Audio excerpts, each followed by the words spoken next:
Good afternoon, everybody. If I can just call you to take your seats. Apologies for delay there. As a bit like today, it's a bit hot and it's a bit warm and things are running a bit slower than normal. Just to introduce myself, my name is Audrey. You've all had emails from me in some shape or form, so thank you all for coming. I need to just run through a few housekeeping things with you. To begin with, we are filming the event today, so we are taking photographs. So if anybody doesn't want to be filmed, just let myself or one of my colleagues in CAP know as well. If you need the toilets, just to let you know where they're located, if you head out the door down here on the right, turn right and down the corridor again on your right, and you'll find the toilets down that way. There will be, I've been told, a bell might go off this afternoon. It's not a fire alarm. If that does happen, we'll stay in this room here. But if you do hear a bell going off, there could be a vote in the House this afternoon. But say nothing to worry about. This is what Parliament does. So without further ado, we will carry on for the afternoon. And I would like to introduce our chair, Derek Lewis, to come to the stage now. And I'll hand the microphone over to you.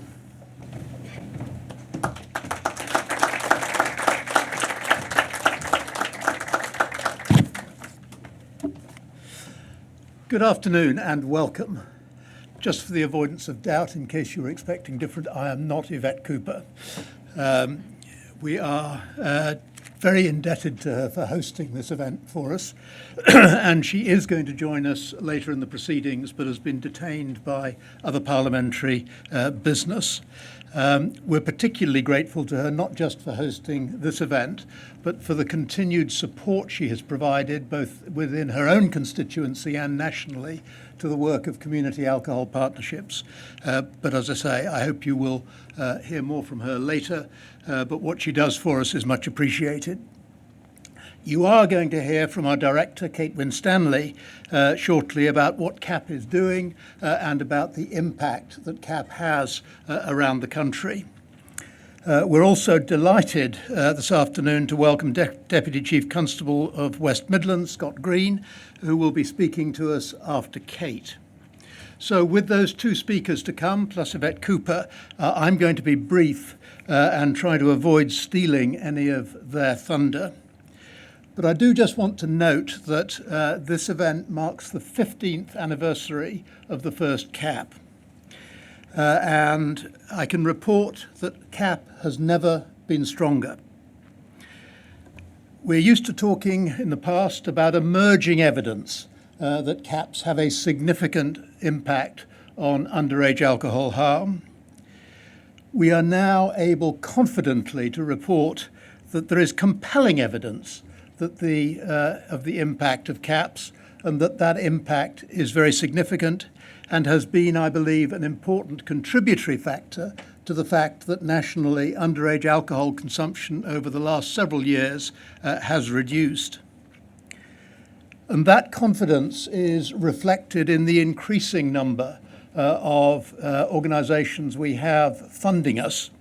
And we're very grateful to them for joining the existing body of funders, while of course always protecting our much jealously guarded independence. All of this continues to be achieved with a very small national team, a very dedicated national team led by Kate, supported by our board, who give of their time voluntarily, and most importantly by all of the coordinators and everyone who works with the coordinators in local community alcohol partnerships.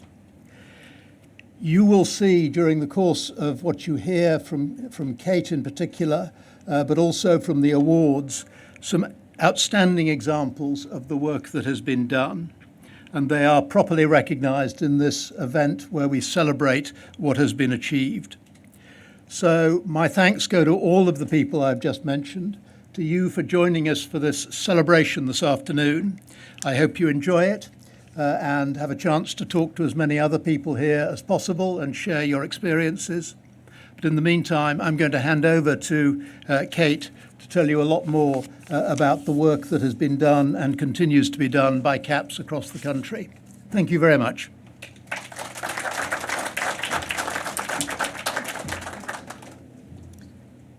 Thank you very much for that introduction, Derek.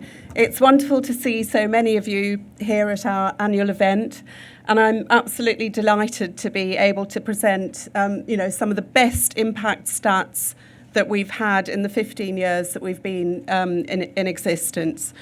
So I know that there are a few of you here who don't know. Some of you are absolute champions of CAP, have been with us for many years and know a great deal about CAP. But I'm going to sort of cover some of the basics as well for those of you who may not be so familiar with CAPs.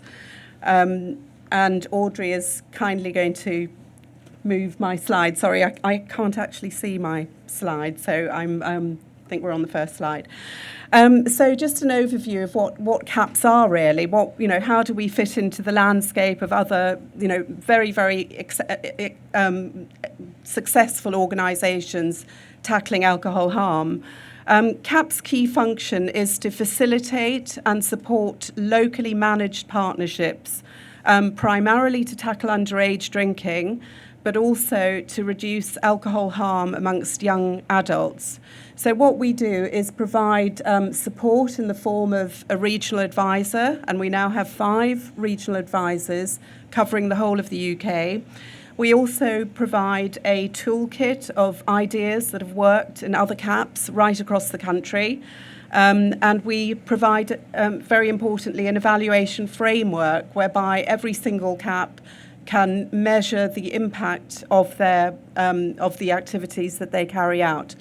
And we provide funding as well, direct funding, particularly for positive activities for children and young people.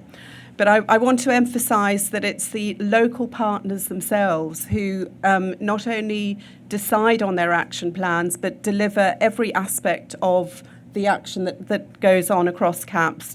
They're in the driving seat. We are merely there to support them.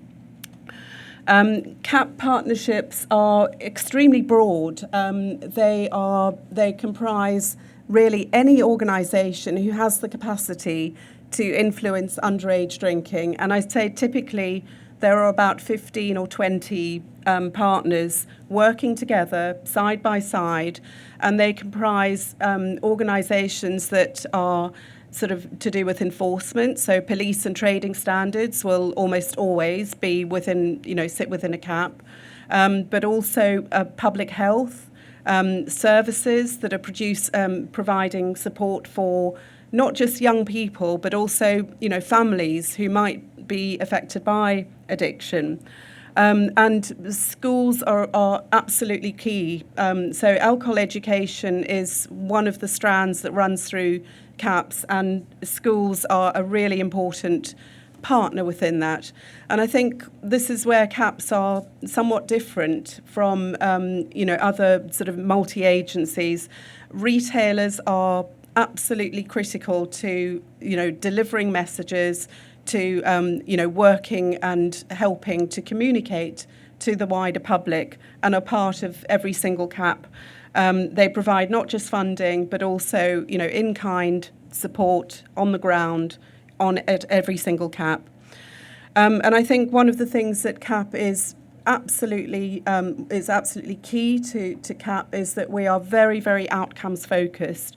Right from the outset, partners will decide what their objectives are. We will provide them with a means by which to measure, whether or not they have achieved their objectives.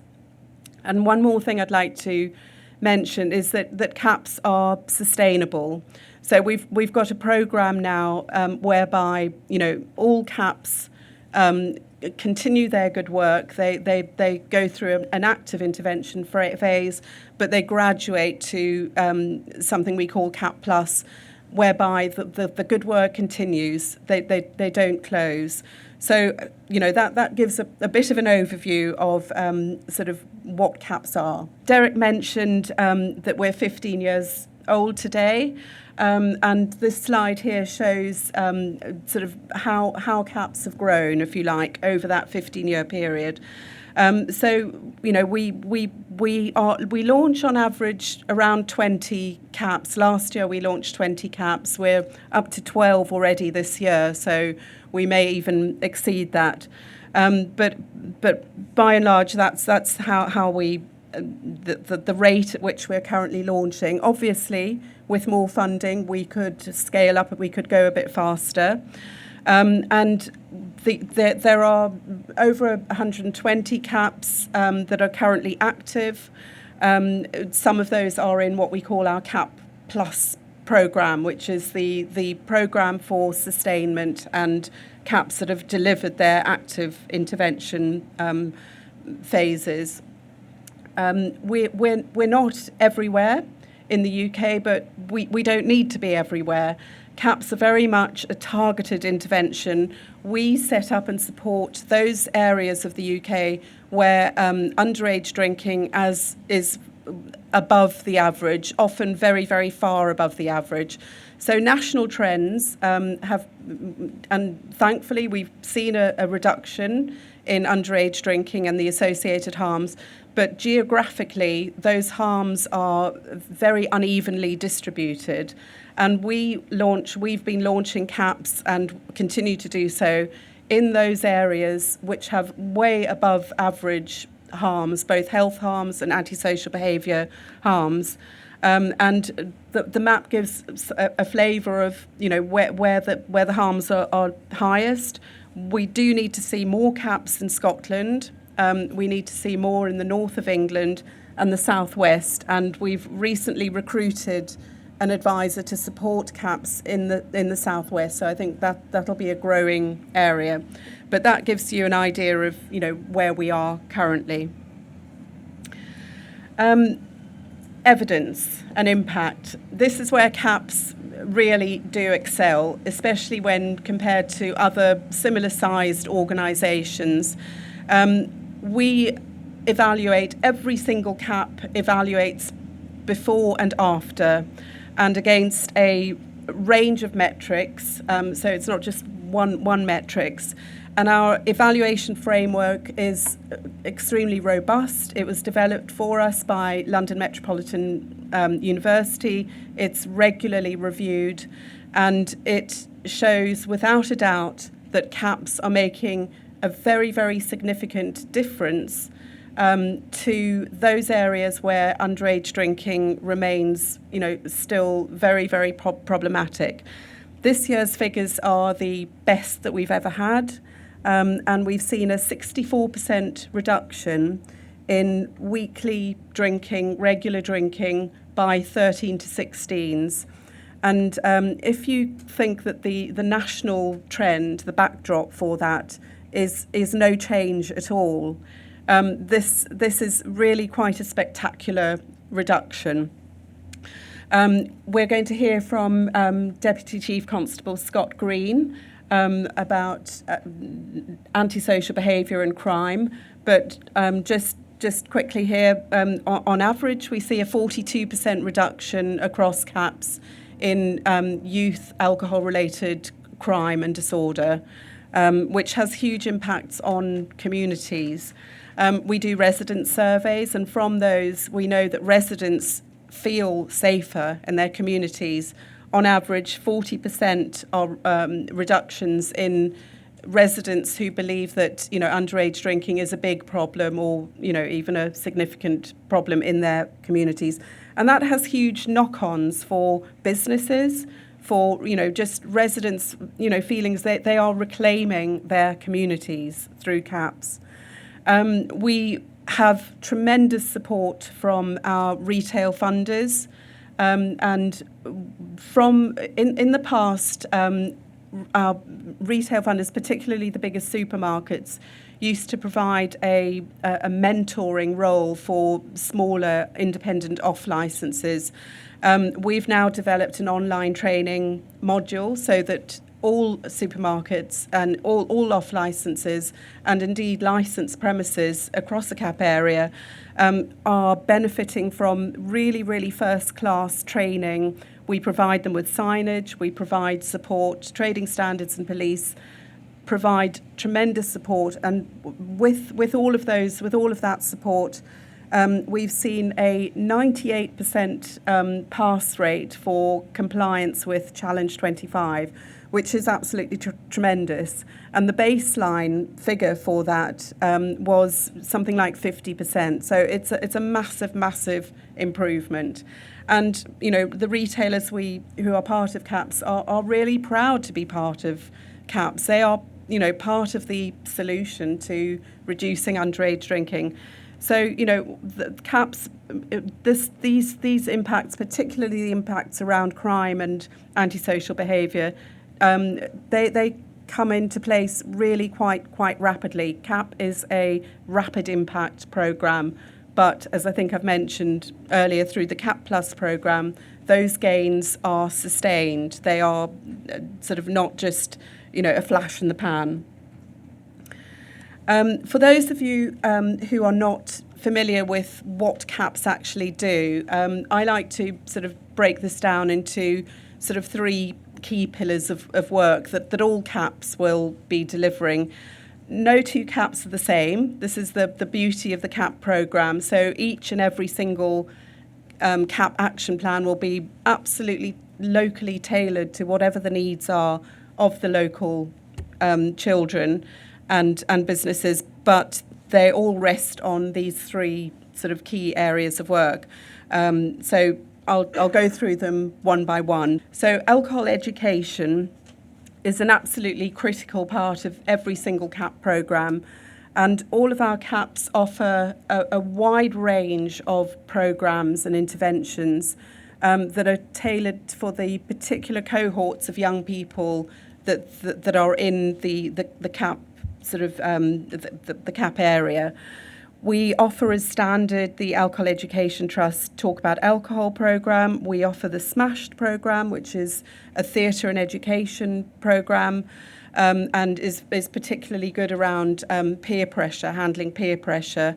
And we also support the Royal Society of Public Health's Young Health Champions programme, and that is that gives young people a qualification and equips them to become communicators and run social action plans and campaigns around alcohol in their own schools, and it goes beyond schools, that it can be used in other settings.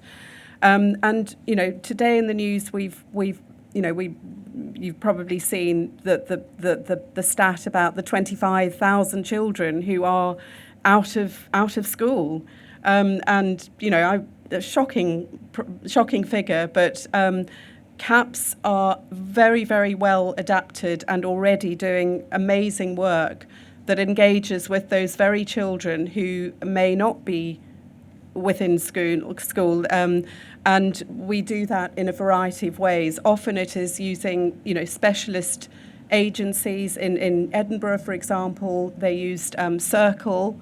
And it's often engaging with young people wherever they might be, and it's via, we've got some amazing police officers here who've done great work engaging with young people on peak antisocial behaviour nights, and they're actually doing alcohol education. We've also got from Pontypridd, Melanie here, who has been running a bus which is kitted out with all sorts of things, reaching kids who may not be in school, but they are getting alcohol education, and they're getting it in places, where they want to be. And I'll talk about, what else they do. But this is alcohol education, and CAPS are delivering, mainstream and sort of extracurricular for very vulnerable, often children across CAPS. All of our CAPs also bring in all sorts of things that make alcohol education really, really fun and impactful. So, for example, our Orkney CAP brought in a paramedic to do first aid training, and we've had multiple visits from Henry Maybury, who's a singer-songwriter, who delivers a very high-impact assembly. based around the tragic loss of his brother, who died from alcoholism at age 28. So a really, really rich and varied alcohol education offering across all of our CAPs. The next sort of theme that runs through all of our CAPs is retail and licensee engagement. And you may know, I'm sure some of you know, that the Retail of Alcohol Standards Group, and we have here representatives from that, indeed the chair, Hardish from Tesco chairs that group, invented Challenge 25. So Challenge 25 is absolutely at the heart of, everything that we offer licensees, large and small. And we've got all sorts of things that go on top of that. We've got pavement stencils, we've got, banners and vinyl stickers, all of these different ways that licensees can support CAP messaging and get the message out that, it's obviously they will not, there's a zero tolerance to under 18s buying, but also so-called proxy purchase. So adults buying on behalf of under 18s. CAPs are really good at getting messages out around that. And this last year we worked very closely with the Scottish Alcohol Industry Partnership, promoting the It'll Cost You campaign. And again, it was CAP's links with the supermarkets that really helped get that campaign out and moving and into the communities where they needed most. We've helped with identifying the very high harm areas where, proxy purchase was a significant problem. And it was CAP's links with supermarkets that have really driven that campaign. But CAPs are not just limited to working with the off-trade. By no means. I think that's a slight sort of urban misperception. Increasingly, our CAPs are including an objective around moderation and safer drinking for 18 to 25s. And our Cardiff CAP is one of those flagship CAPs that's really doing fantastic work in this space. And they have been doing, they've got signage for against drink driving, but more importantly, working with the students to promote, social media, posters across the student unions, so that young adults who might be vulnerable, know where they can get help and are getting sort of messages. I'll actually talk a bit more about that in a couple of slides, but this is just to make the point that CAPs are by no means only about engaging the off-trade. We engage on and off. Anybody who sells alcohol is welcome to be part of CAP, and we offer something for everybody. And the third strand of what CAPs do is sort of absolutely amazing. I've got a few pictures here showing sort of some of the sorts of things that happen. But one of the things that CAPs do very early on is do an audit of what there is available for young people in the community. And often, to be honest, the offering is not great, or it could be added to, or the kids want to do something different, or the kids that would like to take part simply can't afford it. And that's where CAPs can, really plug some gaps. And actually what many of our CAPs do is very cleverly weave in the provision of positive activities with engagement with the very vulnerable, those who are the hardest to reach, and those who, perhaps can't even afford football boots. I mean, I think there was an example in Edinburgh where, some of the children were asked why they weren't coming along to some of these cool things being provided.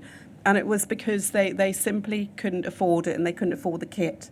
So, we need to understand what's going on in young people's lives and provide the fix. In Fylde up in Lancashire, there was some great playing fields. There were even, youth workers who were able to lay on a lovely programme. But it was dormant over the winter because they didn't have floodlights to provide lighting, so that and CAPs provided funding for that. So we understand, what is it? We give young people a voice.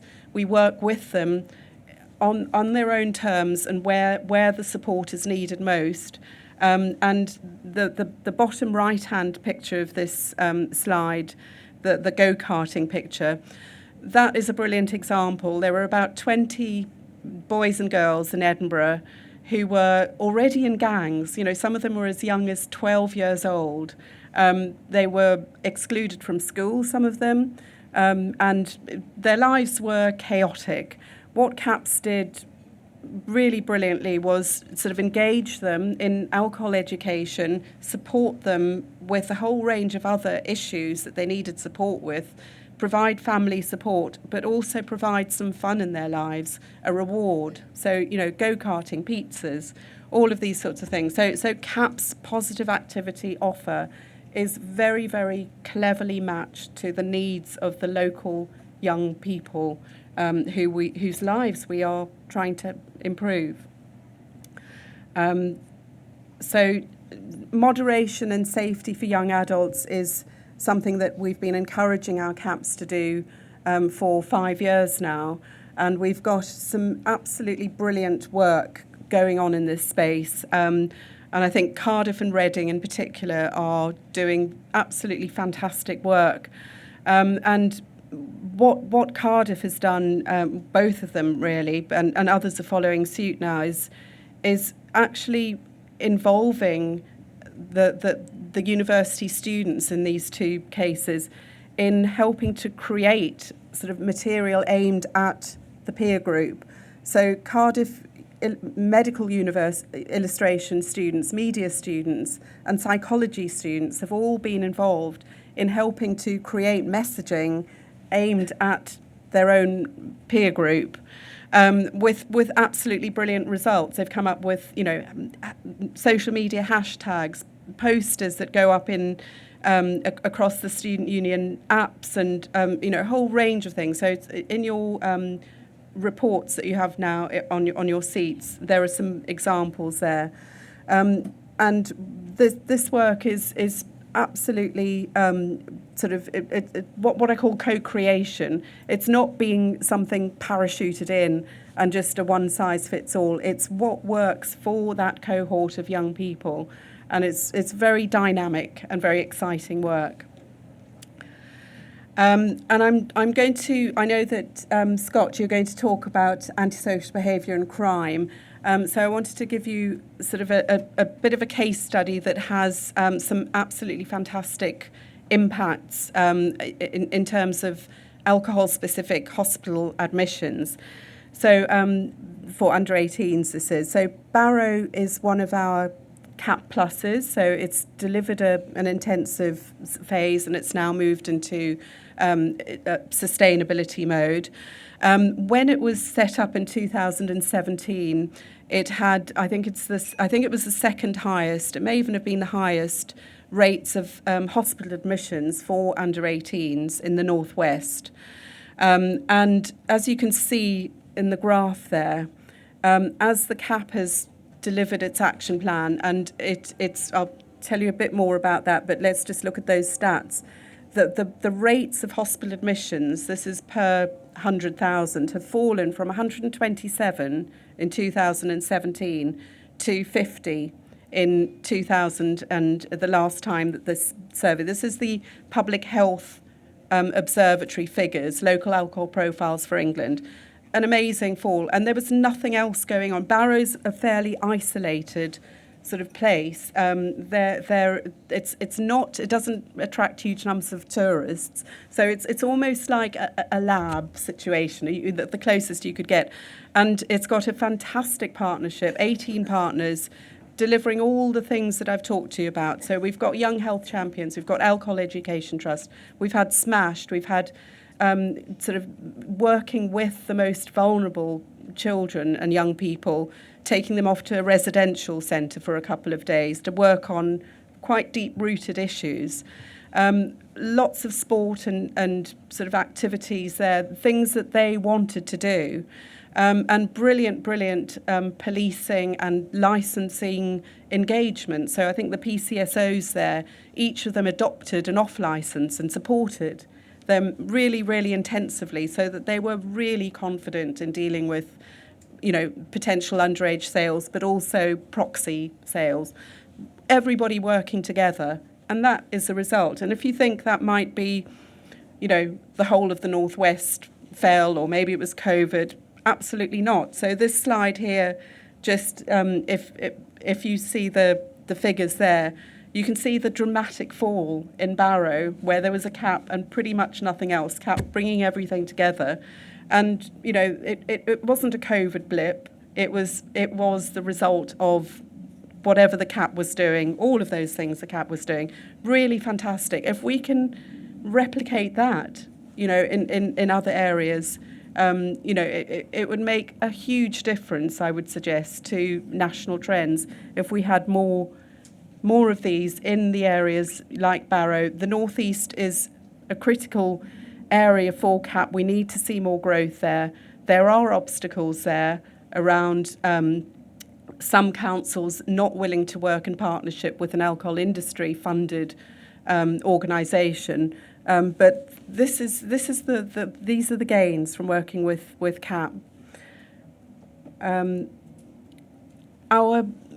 of the biggest challenges that, and this we hear this all the time, including from Barrow, they said, look, we've done all these things. The one thing that is outstanding that we need to do better is persuading parents not to supply alcohol to their children. That's how they're getting it.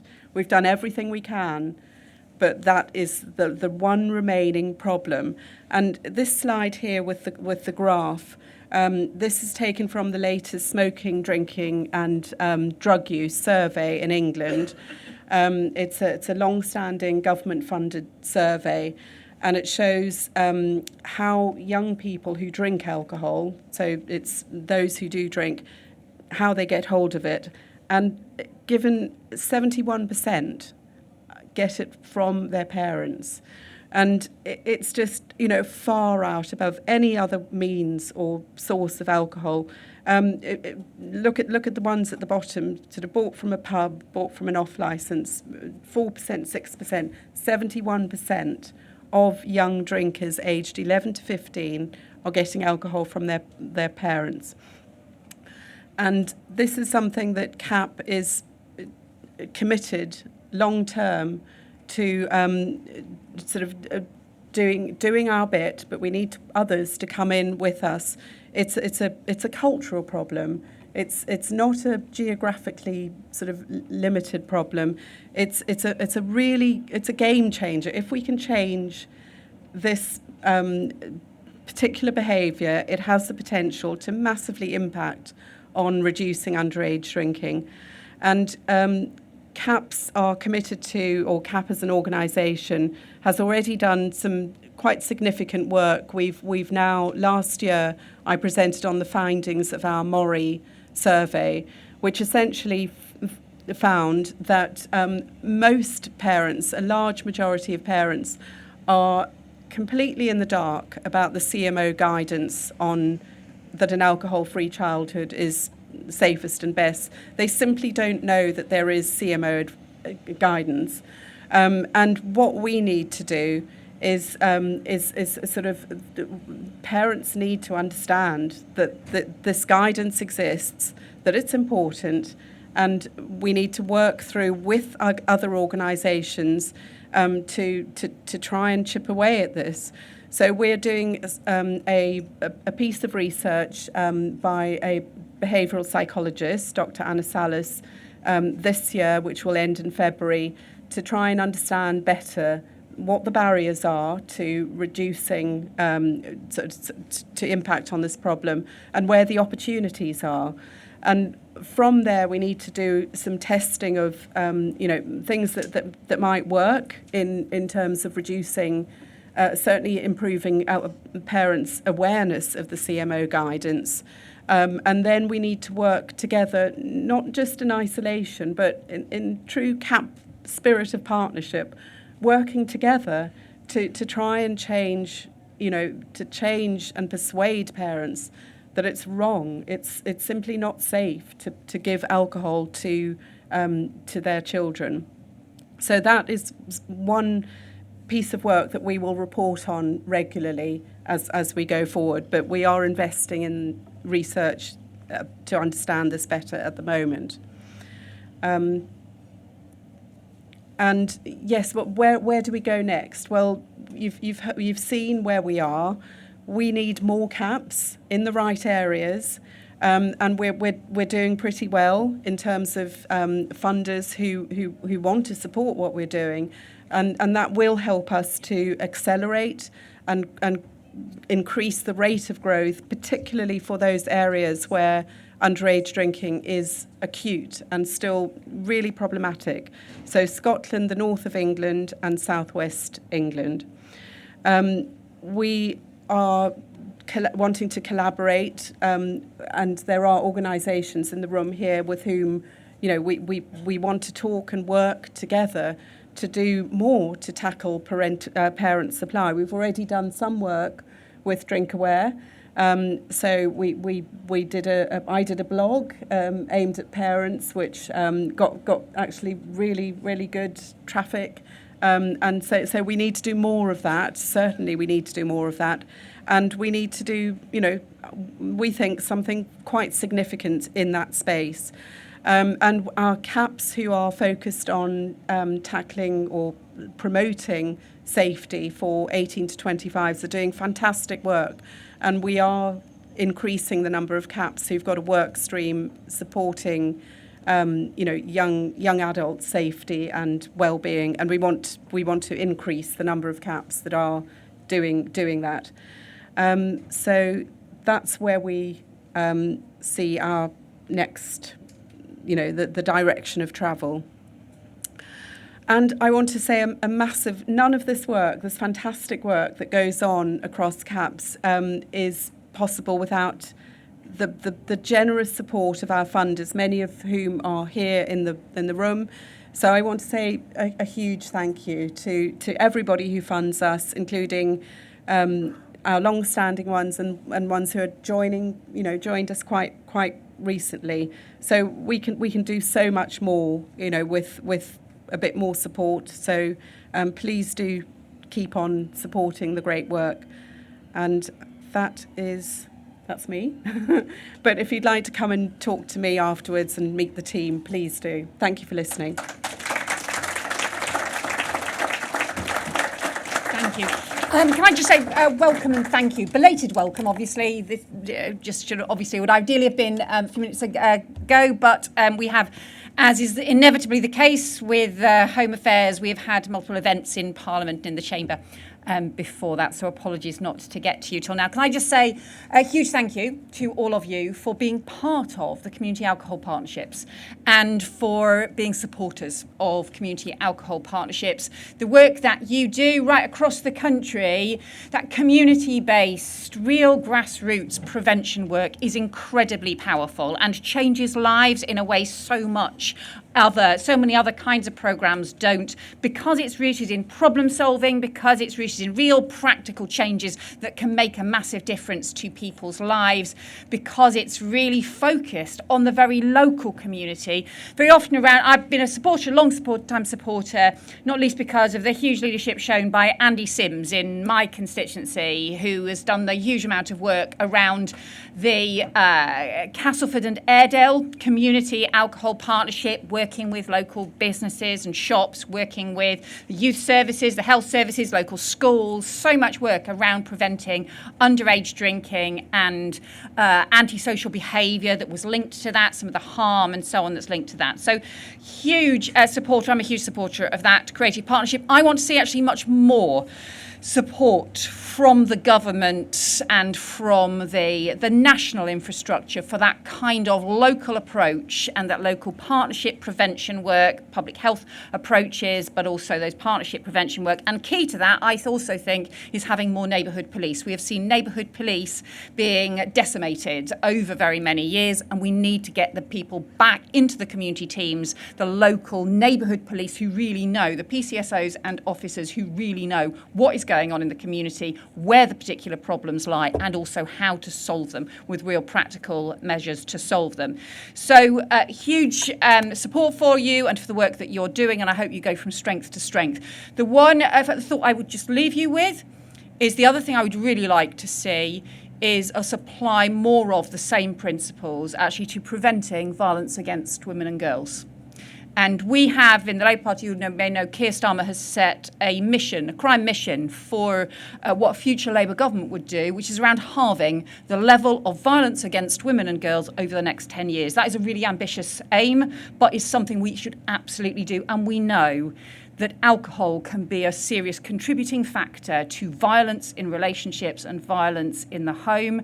And therefore, I would like to see more work done drawing on the same kinds of principles that you are already working on when you're looking particularly at underage drinking and at young people and antisocial behaviour, to actually see how you could apply those same approaches and that same prevention approach to preventing violence against women and girls as well. So thank you very much for all that you've done.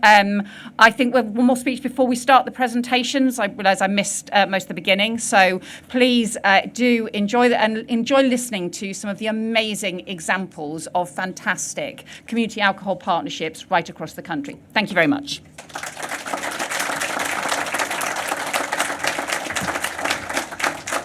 And without further ado, I would like to introduce DCC Scott Green from West Midlands Police to come and deliver his keynote speech. Thank you. Before I start, I've just realised that the only thing standing between the award winners in the room and receiving your award is me. So I shall try and get on with it. So, Chair, Members of Parliament, distinguished guests, ladies and gents, it's a real pleasure to be here to speak to you at this award ceremony and just outline some of my observations as the NPCC lead for alcohol. So I'm Scott Green, I'm the Deputy Chief Constable of the West Midlands Police, which is one of the areas that was not covered on that map. So there is a Chief Superintendent in the West Midlands Police who's getting a to-do list tomorrow morning, but he doesn't know that yet, so don't tell him. But prior to that, I've served for a long time in South Yorkshire Police, which is an area that has had some very successful caps in the past. I've also been an Assistant Chief Constable in both Staffordshire and GMP. But I'm here today in relation to being the National Police Chiefs Council role for alcohol licensing and harm reduction. So I thought it was worth just noting that we don't have a national police service. We've got 43 police forces in England and Wales. Therefore, we've got 43 chief constables and 43 people like me, 43 deputy chief constables. And as a result, each of us tends to take on a national area of business to try and coordinate it. The reason I say that is I'm not in charge of alcohol for the police. I perform, alongside all of my peers, a coordination role. So that is working with the Home Office, working with government, working with His Majesty's opposition to coordinate the activities that policing do, both with those agencies, with many of the organisations that are represented in the room, with the retail sector, with hospitality, to look how we collectively deal with alcohol, with licensing, and with the harms that are caused with it, and also our role in supporting nighttime economies.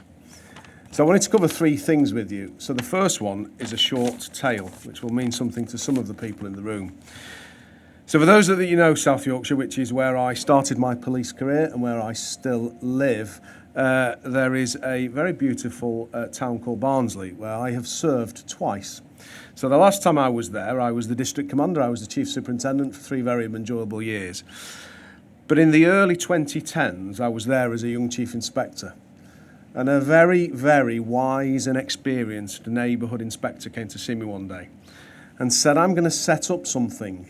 I'm going to work with retailers, I'm going to work with local voluntary organisations, I'm going to work with education, and I'm going to do something to tackle underage drinking in this community. And it seemed really ambitious at the time, and it was one of the very first CAPs formed in the country. And many of you will know the person that set that up, because the very wise police inspector who was managing this youthful chief inspector, was Alan Simpson, who's long been retired from the police now, but is one of the CAP partnership advisors for both the North East and East.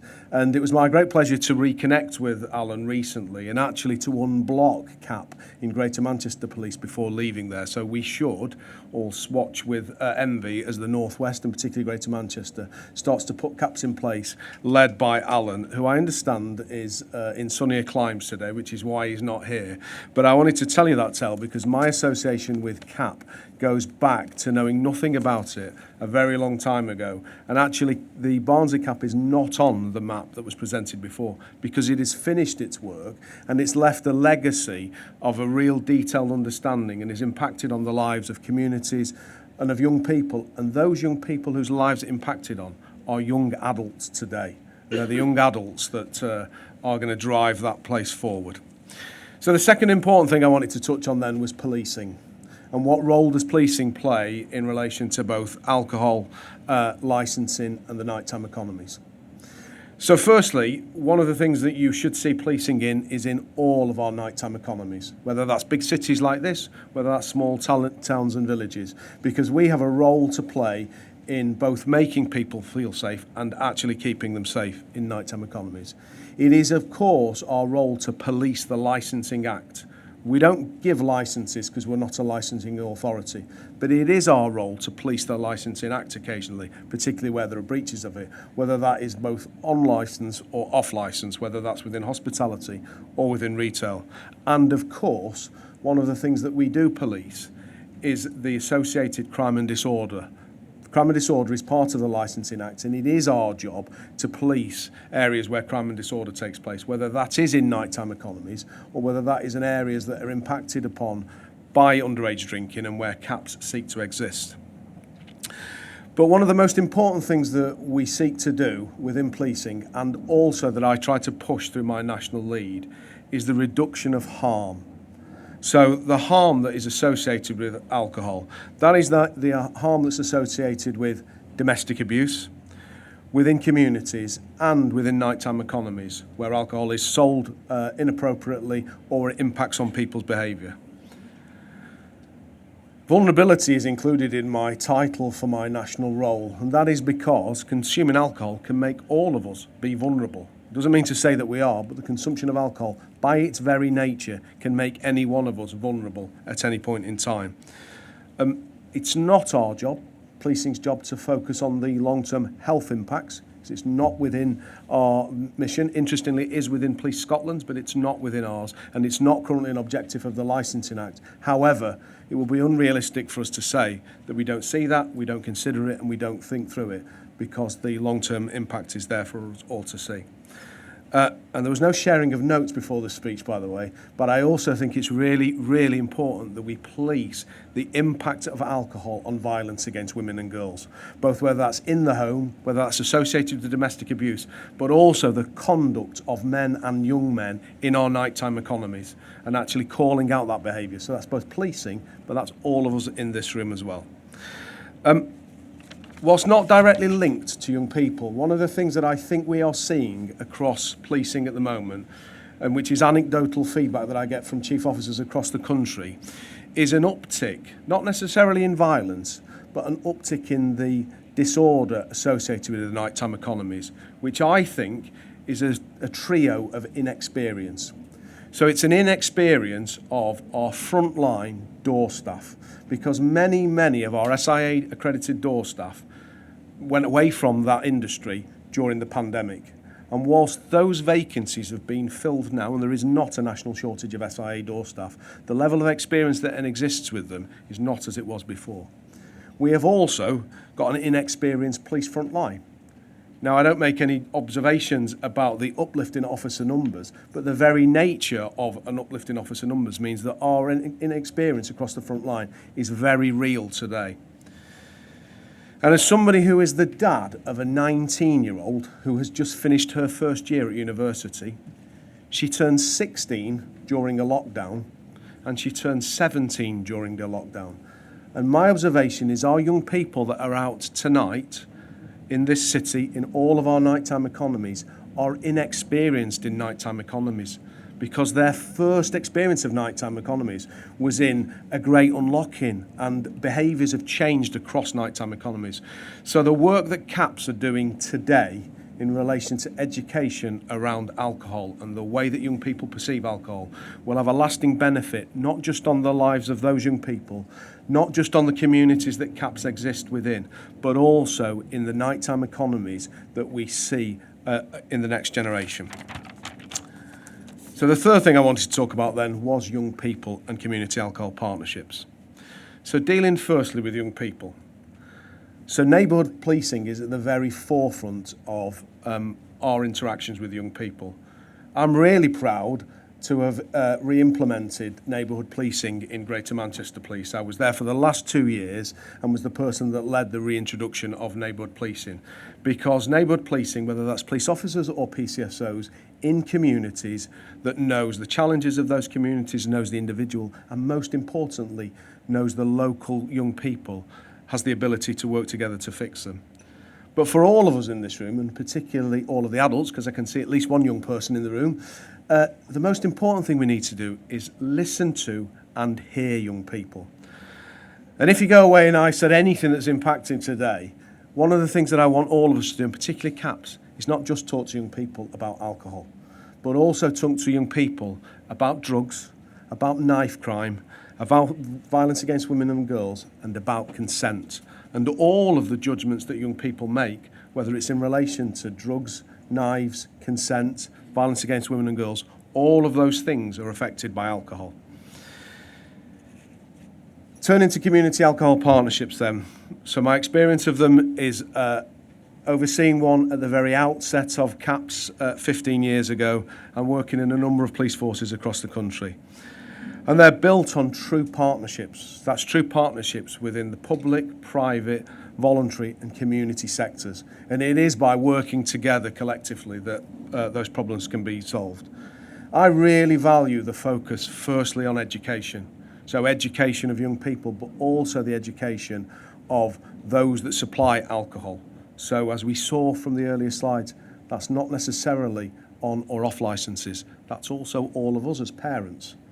So it is today the prom night for my 16-year-old son. So it's his prom night tonight. So by text, we've been having a debate. But I'm pleased to tell you that I don't need to form a judgment on that debate because we all work in a hierarchy, and my reply to him was, you need to ask your mum. The other thing that I just wanted to touch on was revisiting the point that was made earlier about that ongoing work with 18 to 25-year-olds. Because those 18 to 25-year-olds are those young people that are inexperienced in our nighttime economies. And so that continuing work and that level of education is really important because today's 19-year-old turned 16 in a lockdown and was 17 in a lockdown and were not out and about observing the behaviours and the societal rules of nighttime economies.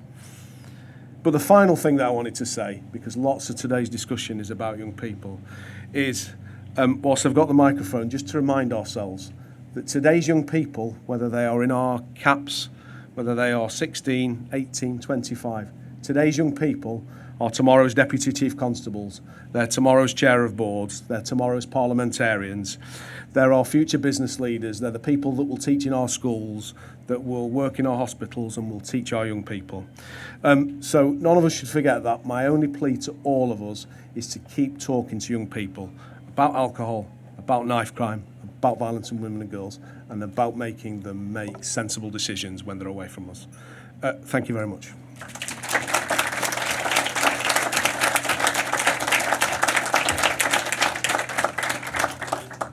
Wow. Thank you, Scott. That was very interesting.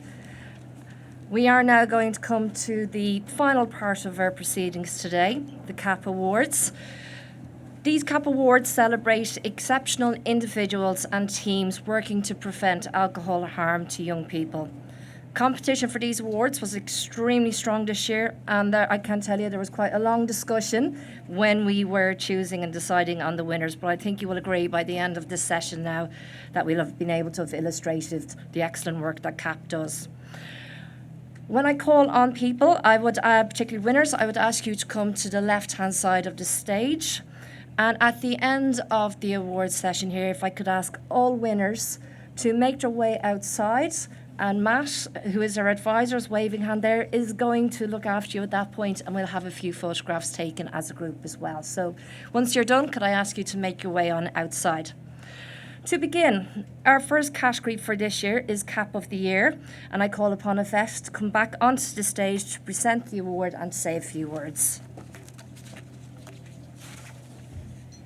Thank you very much. So the winner of the Cap of the Year is a brilliant partnership that's been working on health and well-being of young people, working with local supermarkets, providing ingredients for mocktails for the prom, as well as soft drinks, providing QR codes linked to alcohol awareness videos, and working with the local secondary school, with theatre groups, and with, of course, the local police as well. So can I then welcome to collect the award for Scarborough, CAP, Detective Superintendent Graham Wright, the District Commander for Scarborough and Ryedale.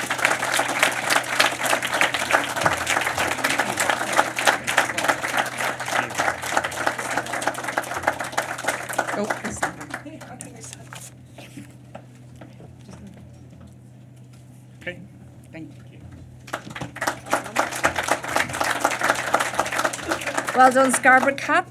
Our next category is Cap Plus of the Year, and I would like to invite one of our board members, Matthew Gollich, to come up and to present the awards.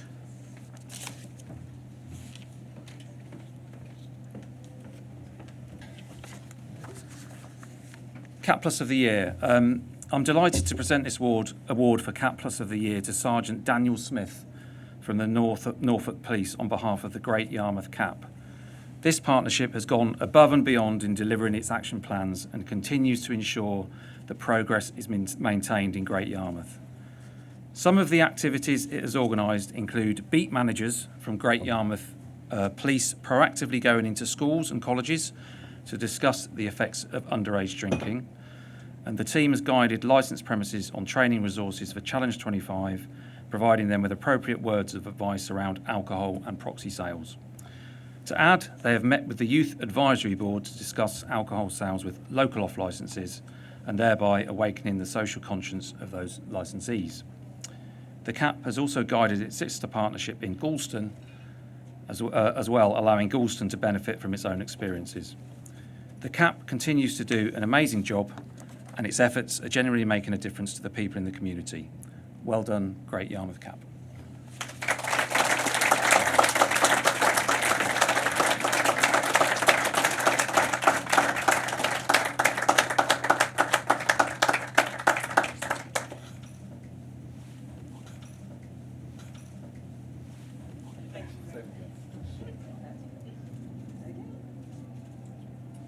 Okay, cheers.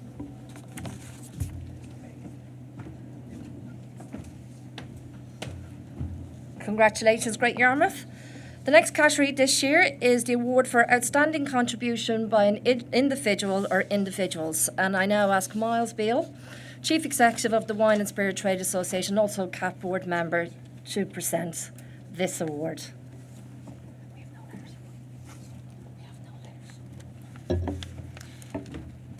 Excuse me, I'm juggling two here, which is good news for recipients, but tricky to manage.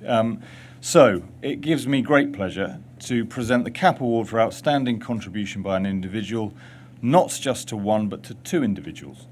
They are Police Community Support Officer Laura Thompson from North Yorkshire Police and Greg Chapman from North Yorkshire Council. Over the past year, Laura and Greg have been involved in a huge range of events designed to educate young people on the risks of underage drinking, including visiting and supporting licensed premises and focusing on the prevention of underage selling and proxy purchasing. They've organised displays on market stalls to engage with the community and have encouraged local supermarkets to sell mocktails. They've shown a commitment in supporting schools and youth clubs by supplying them with a plentiful supply of alcohol awareness educational resources. Their efforts together as a team has covered areas all across North Yorkshire, and they truly represent the stronger together belief behind CAP partnerships. Many congratulations to Laura and Greg. You're making a real difference to young people's lives. Please come up and accept these awards.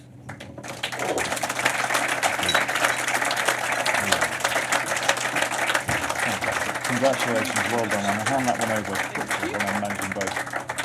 Thanks very much. There we go, have a both. Now, we're going to come around this side, I think, because otherwise we're going to get stuck again. Squeeze in.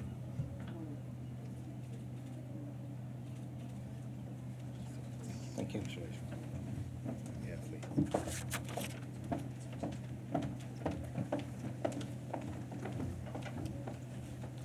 Many congratulations there to Laura and Greg. Moving on, I would now like to introduce the Award for Innovation, this year being presented by Member of Parliament for Cynon Valley, Beth Winters. Thank you. Prynhawn da, diolch yn fawr. I'm the Member of Parliament for Cynon Valley, which is in South Wales. And it really was wonderful to listen to all of the CAP projects throughout the United Kingdom, and in particular those within my home country of Wales. And it is an absolute pleasure to present this Innovation Award today to Pontypridd CAP, which will soon be extended to include my constituency of Cynon Valley. Now, the partnership was launched back in 2019 to tackle underage drinking in the local area and was praised for its work with a youth engagement bus. And I've been reading in the brochure the phenomenal work that has been undertaken. I've actually had the privilege of going out on the bus myself. So I've had first-hand experience of the outstanding work that the team does in the South Wales valleys. And in the last 12 months, the team has engaged with over 11,000 young people, which I think we'd all agree is an incredible achievement. The bus runs at least 2 nights per week, and it travels to areas known as hotspots for antisocial behaviour and where young people congregate. And there are teams of volunteers as well as paid staff doing the youth outreach work. Inside the bus, there is a plethora of services, including food, drink, toothpaste, information boards about alcohol to highlight the risks of alcohol harm. And I understand Ereason has light-up footballs for impromptu games of football in the dark, so lots of fun for the young people. It is a personal pleasure as well to present the award to a long-standing colleague and friend of mine, Melanie Bliney, who has worked with young people and children throughout her career. She's an extremely caring, kind, compassionate individual who is totally dedicated to young people and about tackling the stigma and looking at the positives the young people, every young person can contribute to our community and society, and it really does go above and beyond what any person can expect of staff working in a very difficult environment. So it really is a great pleasure and privilege for me to present the award to Melanie Bliney and also PC Lorraine Tinsley on behalf of Pontypridd CAP. Diolch yn fawr.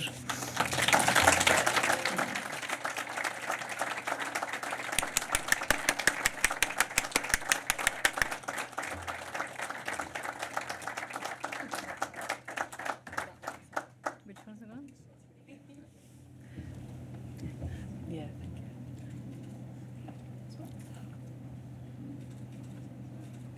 Can I just say, we don't give out sweets on the bus. There's got sweets in the brochure, and my numbers will double to 30,000 if they think we're giving out sweets. It's actually cereal bars to tackle food poverty because they're not eating before they drink in. So it's cereal bars that we give out, not sweets. So just thanks, Mark. Thank you.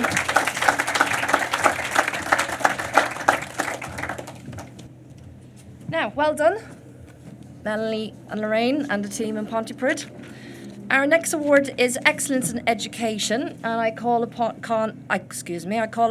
Ian Murray, MP for Edinburgh South, to come forward and to present the award. Well, thank you very much indeed, and thank you for putting this event together to recognise our great CAP partnerships around the country. This one in South East Edinburgh was started in 2021, and the CAP has been in all our schools, our high schools and our primary schools, talking to young people about the dangers of alcohol, but also the awareness of alcohol. And just last Friday, we launched an additional part to this where the council came together with the Community Alcohol Partnership and a local sports club to provide PlayStations for teenagers over the summer months, where they could go in there and not only enjoy themselves off the streets with their friends on the PlayStations, but learn more about the awareness of alcohol and other issues. It's a real community spirit, bringing the council, the police, the Community Alcohol Partnership and local sports clubs together to be able to provide that service for local people. It's been fantastic when you hear what's been achieved in schools, and that's why the Excellence in Education Award is really critical, and I'm delighted to be able to present it to one of our stars of local policing, Sergeant Barry Mercer. Now, Sergeant Barry Mercer leaves us on Thursday to go to a new role, so this is his swan song, his cameo appearance as a member of the Community Alcohol Partnership. But one thing I did want to say about Barry in particular is that it's great having Community Alcohol Partnerships and the organisation that runs them and doing events like this, but really the success of these organisations is the people within them who drive it forward, and nobody's driven this Community Alcohol Partnership forward more than Barry himself. So it's an award for the South East Community Alcohol Partnership in Edinburgh, but actually I think it should be very much a personal award for Sergeant Barry Mercer for the work he's done and the effort he has put in as a dedicated member of the local community police force. So I'm delighted to present this award for excellence in education to Sergeant Barry Mercer.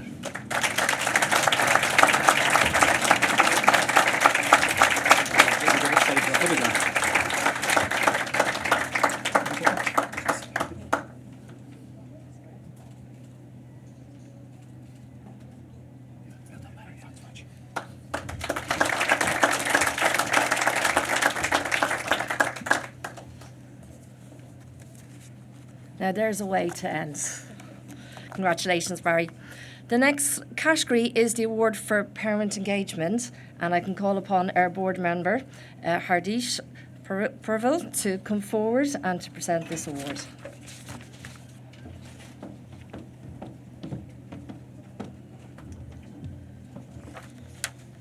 Hi, I'm delighted to present this award for parental engagement to Sergeant Chris Giddens from Norfolk Police on behalf of Galston and Bradwell CAP.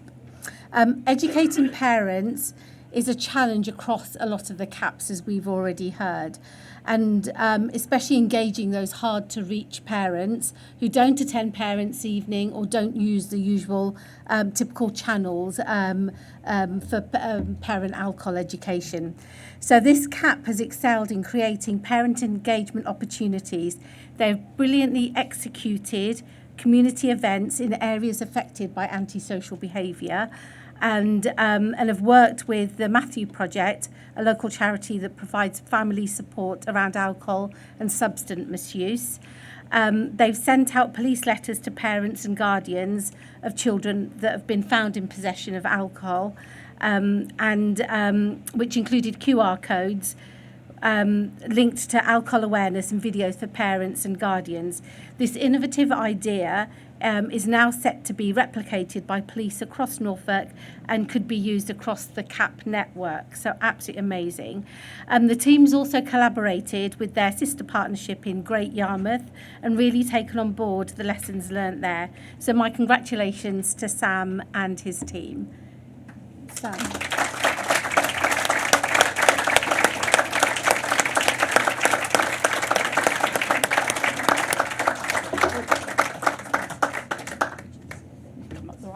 Well done.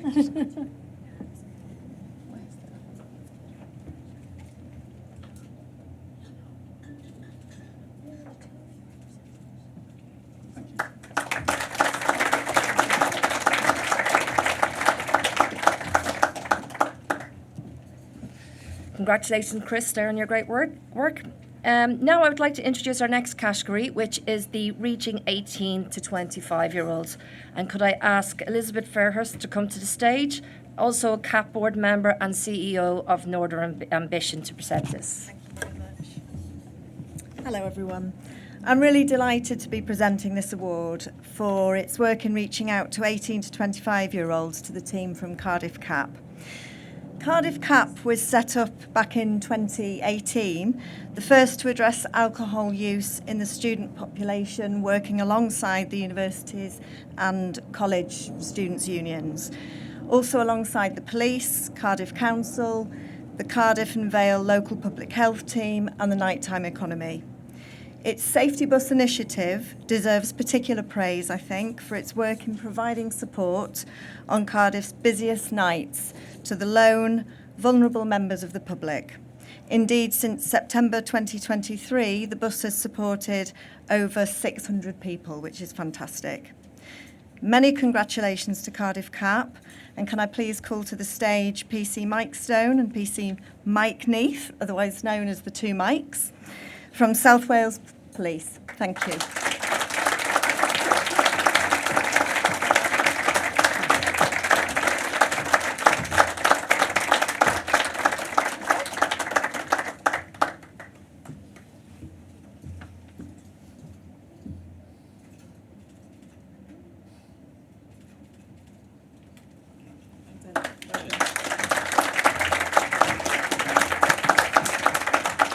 Well done, gentlemen, on your award.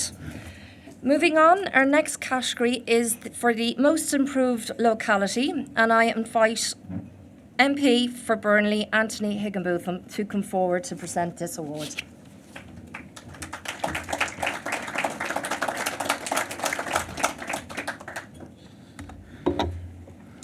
Thank you very much. It's with great pleasure that I present the Most Improved Locality Award to the Burnley CAP. And it's a great pleasure because I know how hard partners across Burnley work. The partnership in Burnley was launched in 2017, and last year alone we saw a fantastic improvement in results. According to Lancashire Police, they did an analysis in April this year, and what they found was that when you compare January to March this year to January to March last year, there has been a 63% drop in antisocial behaviour because of the work of the CAP. 63%, that is phenomenal. And that's because the CAP has focused its efforts on a series of initiatives to engage with young people and educate them. And one of those initiatives is in the Burnley Market Hall. It's an area where lots of young people travel through when they're finished school and college, and it was a real hotspot for antisocial behaviour. And by working with market stall holders and embedding themselves in there, the CAP has managed to make a real difference, and they've now engaged with more than 250 young people in that space alone, with Participation Works setting up a stall in the market itself. So the CAP is being commended today as it is building positive relationships between stall holders and young people while ensuring money is still being spent in the local economy. So I'd like to invite Lynn Blackburn from Participation Works and Richard Brown from Burnley Borough Council to collect their award.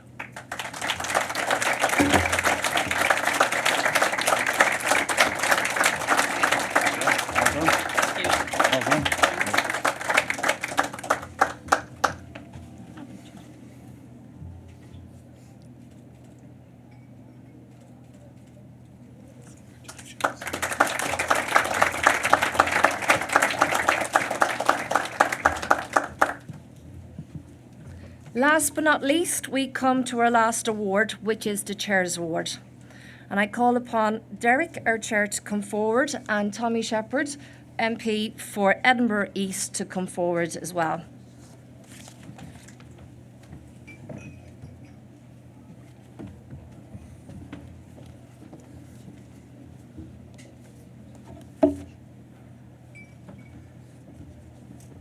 Very good to see you. It's a real pleasure to be involved in the presentation of this award. I should say that because it's called the Chair's Award does not mean that it is simply awarded on the whim of the Chair.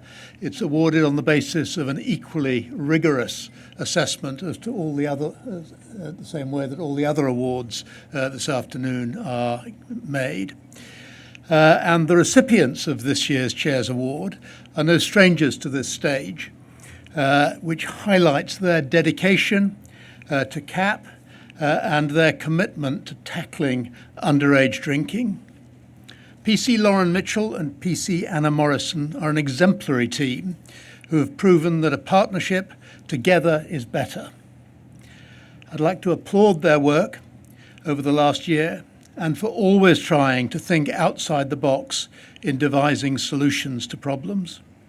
They have creatively engaged with young people by holding activities such as beach litter picking and then speaking about the empty alcohol bottles and cans that the group found. They've invited young people into Leith Police Station for a tour and ended that tour with games to show them what the influence of alcohol feels like. They've arranged for Keep Fit sessions for young girls who didn't want to go to the usual football or dance events and spoke to them there about the risks of underage drinking. PC Lauren Mitchell and PC Anna Morrison highlight the best of what CAP is about, and it gives me great pleasure to ask them to come up to the stage now to receive their awards.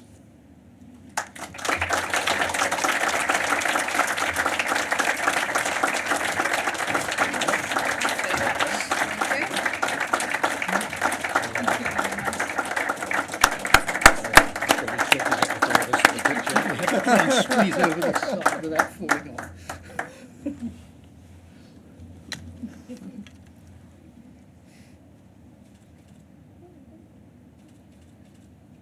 Thank you. Thanks.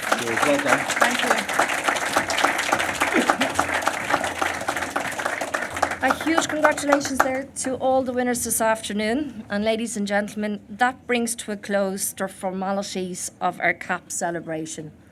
Just as well as I can see, the cakes and the sandwiches and the teas and the coffees are being laid out just as I speak. So do join us now. We're here for the rest of the afternoon, and it's a great chance to be able to talk to colleagues, talk to ourselves. We have the terrace outside there, and I just like to remind all the winners again to give Matt a bit of a wave there, and he's waiting to take you outside there for your photographs. So thank you all for coming this afternoon, and please do enjoy the afternoon tea for the rest of our session.